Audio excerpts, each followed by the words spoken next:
There is a psychological pattern that has influenced relationships for generations, yet very few people openly discuss it. Many men fail to recognize it because they are experiencing its effects, instead of stepping back and observing what is actually happening. Marcus Aurelius once expressed an idea that fits perfectly here.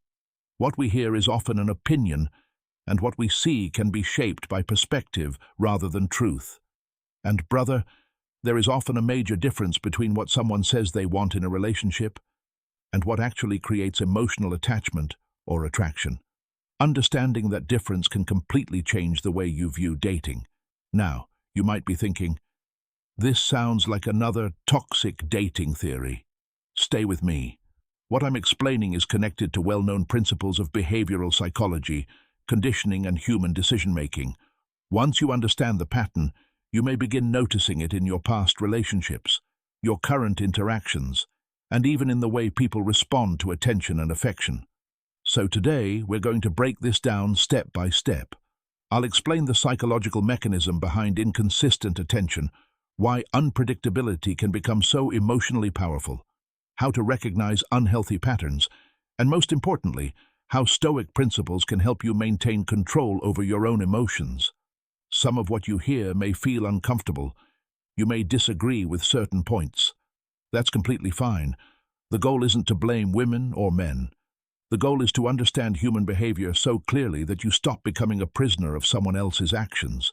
Because once you understand the pattern, you have a choice. Participate in it, establish boundaries, or simply walk away. So let's begin. The big reveal. Here's the first idea you need to understand. Inconsistent attention can sometimes create stronger emotional fixation than consistent attention. Think about it. Imagine a woman who is always kind to you, always available, constantly responding, and consistently showing interest. You may appreciate her deeply. You may feel comfortable around her. But does that automatically mean you become obsessed? Usually no. Now compare that with someone whose behavior constantly changes. One day she is warm, affectionate, and deeply interested. The next day, her replies become short. On Monday, she sends you long messages. By Thursday, you're getting one-word answers. When you're together, she seems completely interested in you. Then afterward, she becomes distant for several days. One week, you feel like you are extremely important to her. The next week, you barely feel noticed. And suddenly, your mind becomes consumed by the situation. You start analyzing every conversation. You reread her messages. You wonder whether you said something wrong. You ask yourself what changed. And most importantly, you start thinking about how to bring back the version of her who made you feel wanted. That reaction isn't necessarily random. One psychological concept that helps explain this is known as intermittent reinforcement.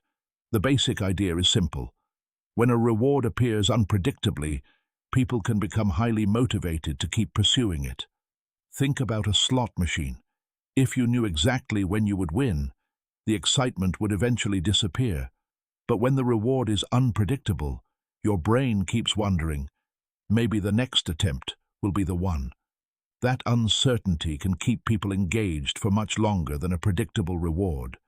The same principle can appear in relationships. When affection and attention arrive unpredictably, you may become more focused on getting the next positive interaction. You experience a wonderful conversation. You feel connected. You feel wanted. Then suddenly the attention disappears. Instead of simply moving on, you may begin trying to understand what happened. You check your phone. You replay the conversation. You wonder whether you made a mistake. You start thinking about what you can do differently. And eventually you may begin chasing the feeling you experienced before. That's where the cycle becomes dangerous. You text more.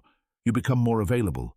You start making excuses for behavior you normally wouldn't accept. You compromise boundaries. You invest more energy. Not necessarily because the relationship is healthy, but because you desperately want to experience that emotional high again. The Stoics understood something extremely important about this. Epictetus emphasized the importance of distinguishing between what is within your control and what is outside of it.